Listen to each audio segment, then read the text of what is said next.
de nombrar lo mismo, ¿no? Entonces, al activarse esta estructura en mi cerebro, que se activa por la influencia de los sentidos y también de la experiencia del propio cuerpo, de los sentidos internos, al activarse esta estructura en el cerebro, esta estructura lleva un correlato que es la experiencia psíquica. Por tanto, la activación de los engramas o redes neurales en el cerebro lleva consigo inmediatamente el correlato psíquico, la experiencia psíquica.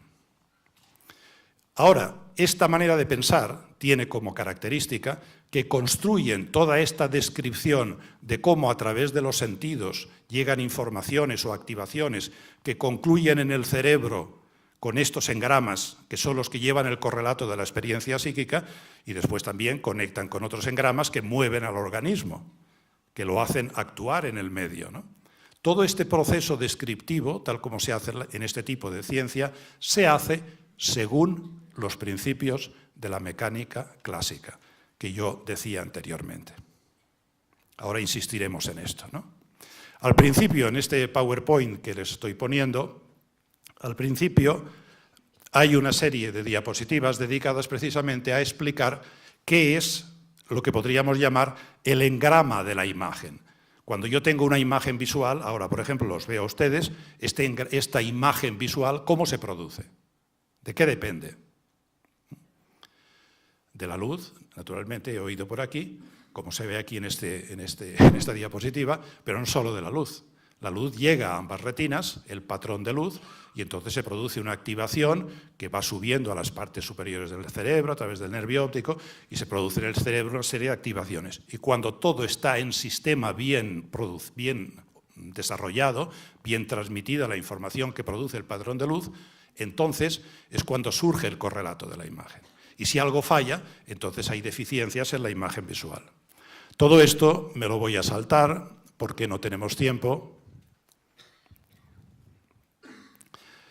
Aquí tenemos el cerebro de una rata, creo que es, de un gato y del hombre.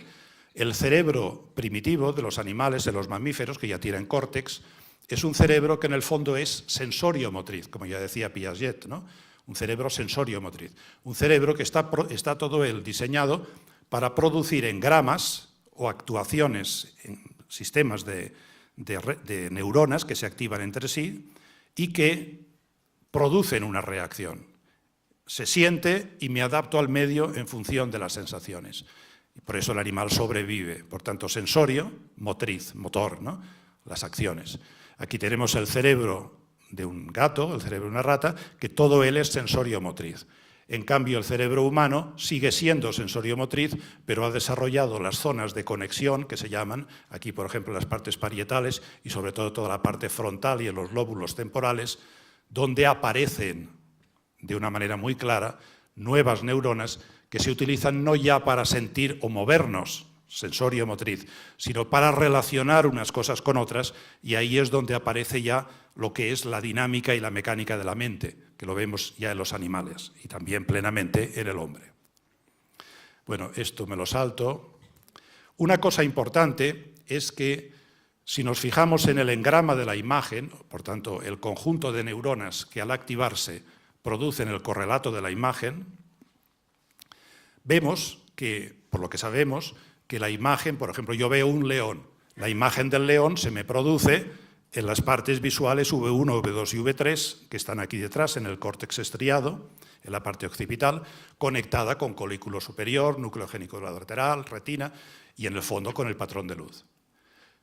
Pero, sin embargo, aunque esto es la imagen y yo puedo ver la imagen, simplemente, esta imagen conecta por una serie de links o conexiones con una parte superior, que es la parte parietal, que está aquí, ¿veis? Que aquí pone cómo, a mí me gusta más bien llamarlo las conexiones a la zona del dónde, que permiten que la imagen que yo tengo en león la vea y la entienda como posible campo de actuación mía sobre ella. Yo ahora veo el espacio, sé que hay unas distancias, que no puedo andar, que me puedo caer del estrado, en fin, tengo un análisis temporal y espacial del espacio para moverme en él. Esto es lo que podríamos llamar la vía del dónde. Pero hay otra vía, que es esta de aquí, que lleva hacia las zonas temporales, que es la vía del qué, que hace que la imagen del león sea analizada. Es decir, cuando la imagen del león conecta con otros engramas que se activan aquí en esta zona, entonces la imagen del león es entendida, es leída cognitivamente. Yo la veo y digo, león, animal peligroso, que muerde, cuidado. Entonces hago la lectura cognitiva. Yo ahora tengo esta imagen y aquí veo personas, etcétera. Yo sé dónde estoy viendo una imagen, pero hago una lectura multiforme de todo esto. Esto es la lectura cognitiva. Bien.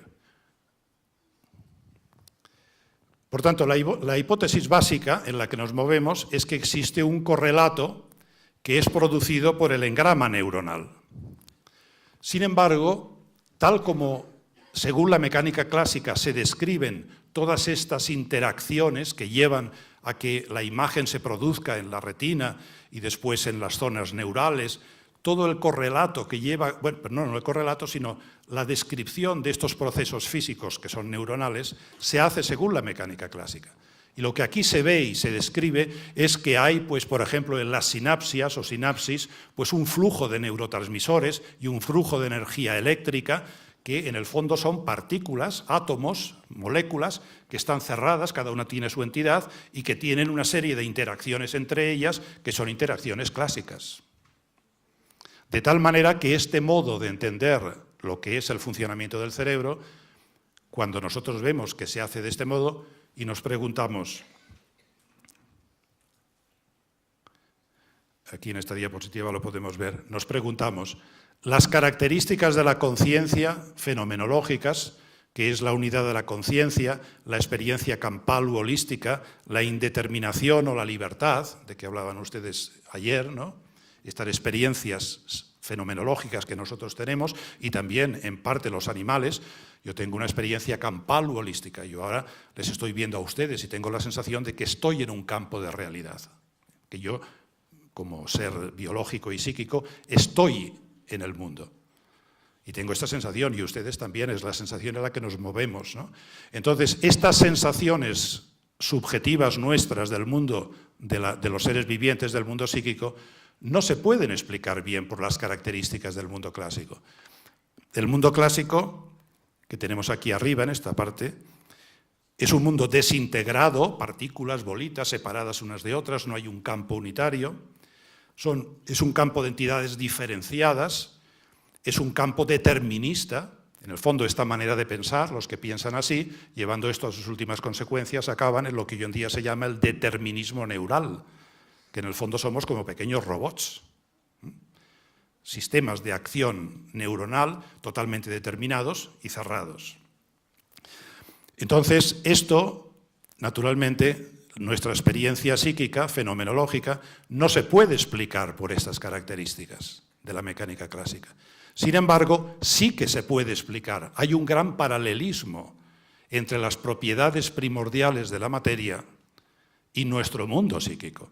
Las propiedades primordiales de la materia, a las que ahora me voy a referir y que son las que en definitiva ha descrito la mecánica cuántica, son, al contrario que estas, una integración sistémica, unos campos, un holismo campal. El universo es un universo unificado de campos, no es un universo de partes desintegradas y separadas, y además es un universo que tiene indeterminismo, un universo donde el indeterminismo juega un papel muy relevante. Bien, vamos entonces a este punto 2, recuerdan que decíamos, estamos en un punto 1, la respuesta en la neurología y en la psicología cognitiva, decíamos. Y decíamos, la primera respuesta era la que construyen muchos neurólogos y médicos hoy en día que no van más allá de lo que es la neurología clásica. Personas, por ejemplo, como el profesor Francisco Mora, que yo conozco mucho y he discutido mucho con él, pues solamente se mueven en este campo. Y el mundo psíquico es un correlato. Y no hay más. Sin embargo, hoy en día hay quienes piensan que la explicación de las propiedades psíquicas hay que buscarla en las propiedades de la materia cuántica. Nosotros tenemos muchas partículas y moléculas que son entidades clásicas que se relacionan entre sí, producen determinismos y gracias a esto existimos. El ADN y la seguridad y firmeza de la herencia depende del determinismo de procesos clásicos que forman parte de nosotros. Sin embargo, los seres vivos además tenemos estas propiedades que son la experiencia interior, la experiencia de nuestro ser, etcétera, que eso ya son propiedades distintas, que difícilmente se explican por un mundo clásico. Entonces, lo interesante es advertir que estas propiedades del mundo psíquico se explican muy bien si nosotros admitimos que estas propiedades psíquicas brotan de las propiedades de la materia que compone mi propio cuerpo, porque todo mi cuerpo, el de cualquier ser vivo, está hecho de materia que responde a estas propiedades básicas de la materia. Esto es, por tanto, lo que llamamos la respuesta de la neurología cuántica. Voy a ver también unas grandes pinceladas para que se entienda qué es esto. Esta diapositiva ya la he visto. Bien, aquí tenemos el átomo de de Broglie, que nos dice que efectivamente los orbitales donde están los electrones, que vemos aquí, no son un orbital donde hay una bolita, como pensaría Bohr, que da vueltas alrededor del núcleo, sino que es un orbital donde el electrón está encerrado y vibra de una manera armónica. Por tanto, es como un campo que se extiende en ese orbital. Solamente que, como es fermiónico, el electrón no se fusiona con los campos de otros electrones que están también alrededor del núcleo del átomo. Aquí tenemos un electrón con el otro campo de vibración armónico en un mismo orbital, que es tener el mismo spin, como se dice en la física. La física clásica, por tanto, sería una física que en el fondo concibe que la materia es así, y una relación de partículas diferenciadas. En cambio, la mecánica cuántica entiende que las partículas son como una vibración plegada, que se puede desplegar en un campo. Toda la materia responde a estas propiedades. Sin embargo, yendo ya al meollo de la cuestión, las grandes propiedades que ha descrito la mecánica cuántica son estas que tenemos aquí. La coherencia cuántica, que la coherencia cuántica dice que las diferentes partículas o la materia, aunque puede corpuscularizarse y diferenciarse por estas vibraciones, sin embargo la materia siempre puede unirse entre sí y formar un campo unitario, donde no se distinguen las diferencias. Esto ya lo vieron Bose y Einstein con su teoría de los condensados, que fue ya de los años 30. Lo mismo, la materia se va fusionando entre sí y forma campos de materia. La segunda propiedad es lo que se llama la superposición cuántica, que significa que, por ejemplo, si un electrón estuviera en este orbital que señalo ahora con el punto rojo, ¿veis? Y va dando la vuelta, y ahí está el electrón vibrando como una onda, ¿no? El electrón es susceptible de convertirse en partícula en cualquiera de estos puntos que señalan como estas caperuzas. Y no está en ninguno de ellos, porque todavía no se ha corpuscularizado en ninguno. Por eso se dice que está superpuesto a una serie de estados. Los estados cuánticos pueden estar en un estado de superposición a colapsarse en unos u otros estados, se dice. Por tanto, los estados cuánticos están en una situación como de indeterminación, de estar abiertos a muchas posibilidades, pero no están todavía en ninguna, aunque después pueden ir a alguna.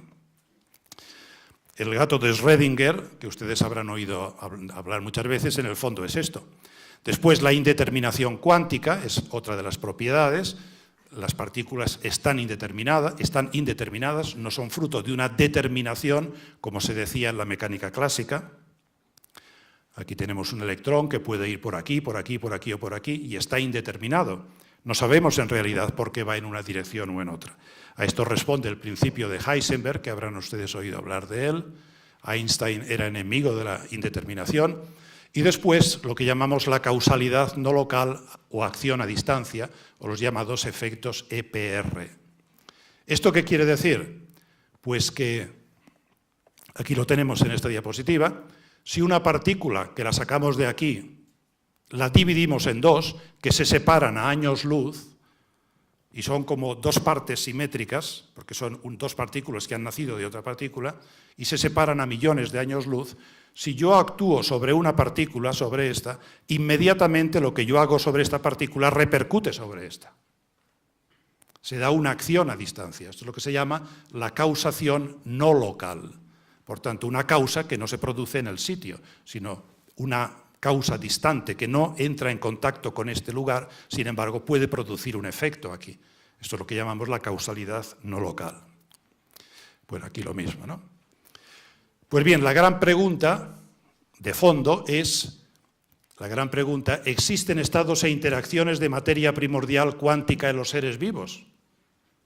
Claro, esta es la gran pregunta. Porque nosotros estamos hechos de materia cuántica, de materia que tiene estas propiedades extrañas, que son propiedades que no se cumplen si estudiamos las interacciones del mundo clásico. Entre yo y esta mesa no se cumplen estas propiedades, pero las partículas interiores mías son susceptibles de estas propiedades, porque toda la materia responde a las mismas propiedades.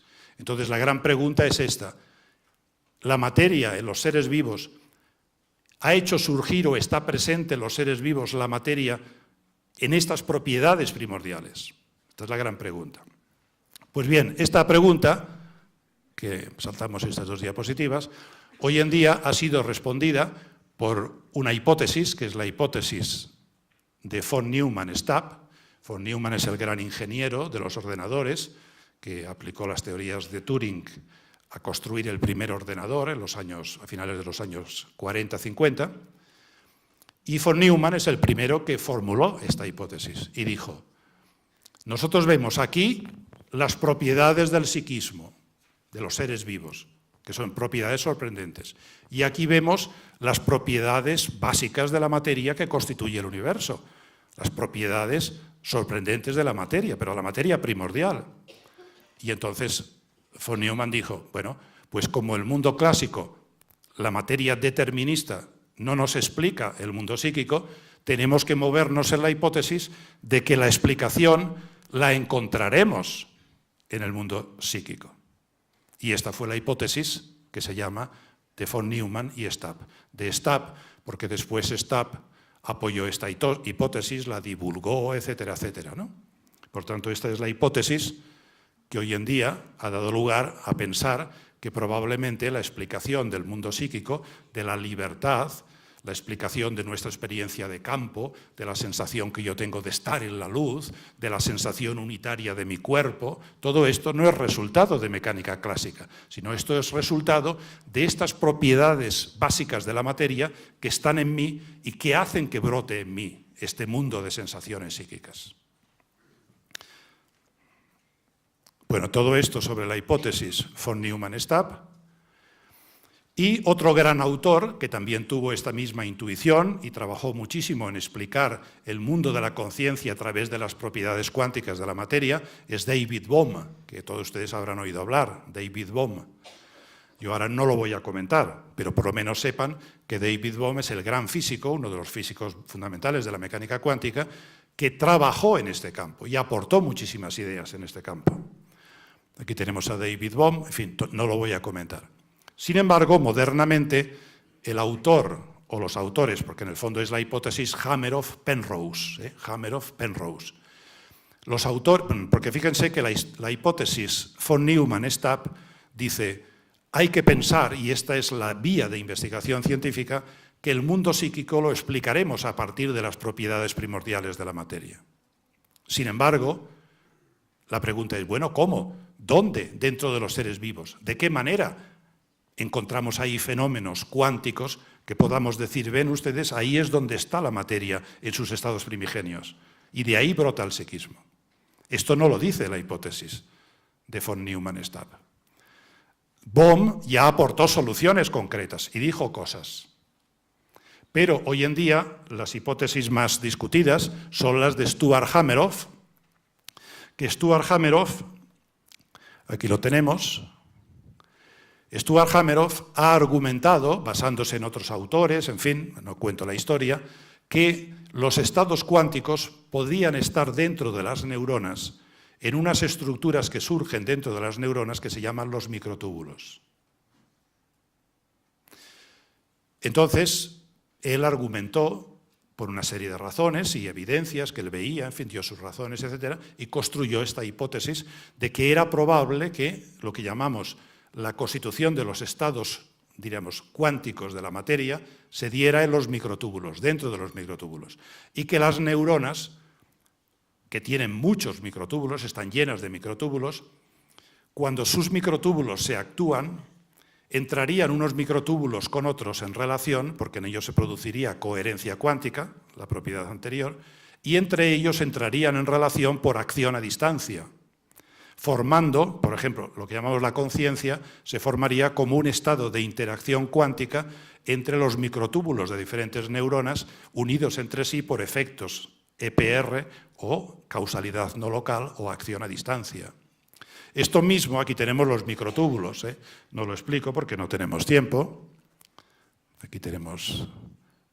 Pero la hipótesis de Hameroff ha tomado más fuerza cuando otro gran autor moderno, que es Roger Penrose, conoció las hipótesis de Stuart Hameroff y las pensó, las aceptó y desarrolló toda una teoría física para explicar cómo podría tener lugar esta coherencia cuántica dentro de las neuronas. Aquí tenemos a Penrose y a Hameroff en un congreso últimamente. Esto sería cómo se produce la coherencia cuántica en los microtúbulos, que llega un momento en que se produce, decae y vuelve a producirse, pero unos microtúbulos con otros, como pasa con los fotorreceptores, se van supliendo y psicológicamente nosotros tendríamos la sensación de conciencia. Esta hipótesis, que es la de estos autores, es una hipótesis discutida, una hipótesis que no todo el mundo admite. Hay mucha gente y muchas evidencias y muchos grandes pensadores se van sumando a esta hipótesis, como por ejemplo Stuart Kauffman, el gran autor que explica cómo se produce la organización de la materia, ¿no? Pero es una hipótesis discutida. Pero no tiene por qué ser la única hipótesis. Hay otras. Hoy en día se estudia los fenómenos cuánticos, por ejemplo, en lo que son los tejidos celulares, la biofotónica, por ejemplo, ¿no? Y en otros muchos campos. Hoy en día en las sinapsis se han visto que hay fenómenos cuánticos. En fin, es una cosa abierta, ¿no? Pero esta hipótesis, hoy en día, y esta es la conclusión que podríamos sacar, esta hipótesis de que estas propiedades primordiales de la materia, la materia que nos constituye, están en nosotros y podría ser el origen de esta sensación psíquica que tenemos de nuestra mente, de nuestra capacidad de sentir el universo en la luz, etcétera, de sentir la unidad de nuestro cuerpo, ¿no? Esta hipótesis es una hipótesis que hoy en día hace más viable la explicación de los seres vivos dentro de un proceso unitario del universo.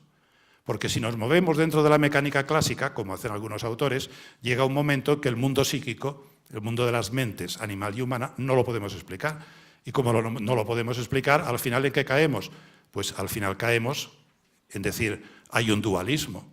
Es decir, la mente o el mundo psíquico es otra cosa que no tiene nada que ver con la materia.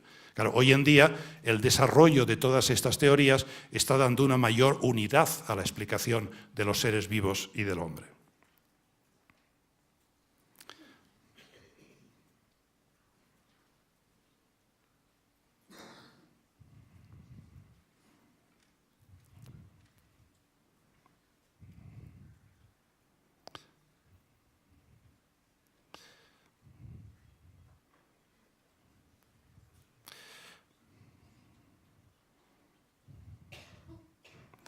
Es que estoy pasando a la segunda parte.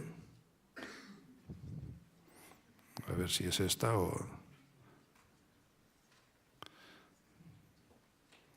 Sí, creo que esta es.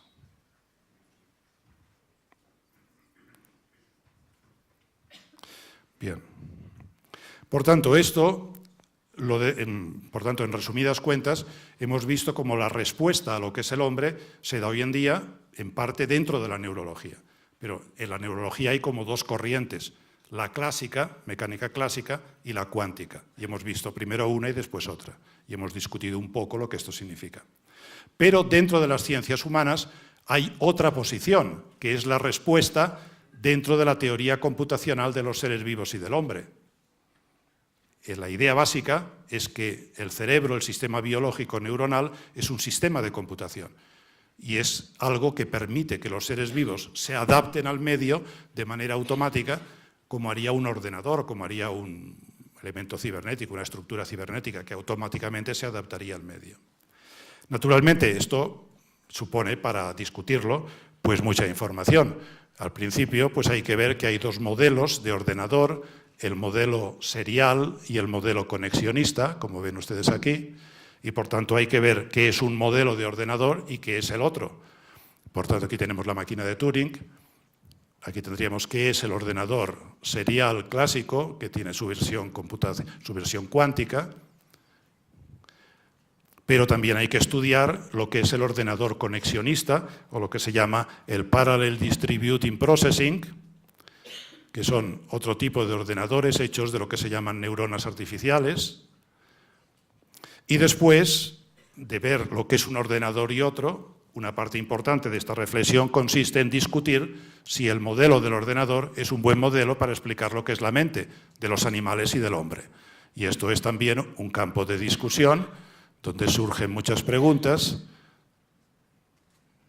y que a mí me parece que, en definitiva, acaban dando una visión robótica del hombre que no es hoy en día admisible.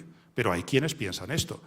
El gran diccionario de ciencias humanas del Instituto de Tecnología de Massachusetts, que es un volumen así grueso, que ahora lo han traducido al español, todos los artículos están escritos en una mentalidad computacional. Por eso es interesante que ustedes lo vean esto y lo sepan, ¿no? Que hoy en día, para explicar al hombre, hay esta escuela o esta corriente que coge a gente, ¿no? Normalmente los médicos y demás no están, y los médicos y los neurólogos no están en esta línea, y la mayoría de los psicólogos, pero esta línea tiene mucha fuerza. Ahora bien, hay una cuestión complementaria que es, bueno, si el hombre es así, según hemos dicho ahora, entonces, ¿cómo explicar lo que es la aparición de la mente? Que hasta ahora no lo hemos dicho. La mente, o sea, el problema de la hominización. Es decir, vemos que aparecen los animales, los seres vivos, los animales superiores, y después aparece el hombre en un proceso evolutivo continuo. Entonces, ¿cómo se explica hoy en día, desde un punto de vista científico, esta aparición de la mente animal y de la mente humana? Esto también hoy en día se hace en etología y en psicología cognitiva, y también se hace tanto en relación a los animales como en relación al hombre. Sobre esto también voy a dar unas pinceladas para trazar esta imagen científica del hombre, ¿no? Desde un punto de vista científico, primero, antes de hablar de la explicación de la mente animal y humana, hay que tomar una posición en la teoría de la conciencia, que es lo que hemos visto antes. Hay diferentes teorías de la conciencia, que en el fondo son mecanicistas, en el fondo computacionales, o emergentistas, neurales, que es lo que yo he explicado al principio. La mente animal, ¿cómo se explica hoy en día? Pues la mente animal se explica como una mente que funciona por una combinatoria de imágenes. Voy a poner un ejemplo para no tener que explicar demasiadas cosas que me alargaría. Todos tenemos la experiencia de lo que es un perro. Pues bien, si vemos un perro que ve llegar a su amo a distancia, ve su silueta, a lo mejor capta su olor, etc., y inmediatamente en la mente del animal, que tiene ya zonas temporales, por tanto cerebro de conexión, y hay muchos links, se da la presencia, es decir, el animal rememora, en ese momento, rememora a su amo dándole de comer, su amo llevándolo a pasear, su amo acariciándolo, y todo ese conjunto de experiencias pasadas que han quedado registradas en la mente del animal se actualizan, se hacen presentes. Entonces viene el amo y en la mente animal afloran un conjunto de experiencias anteriores que ha registrado por una serie de conexiones que son posibles ya en su cerebro. ¿Ven? Hay una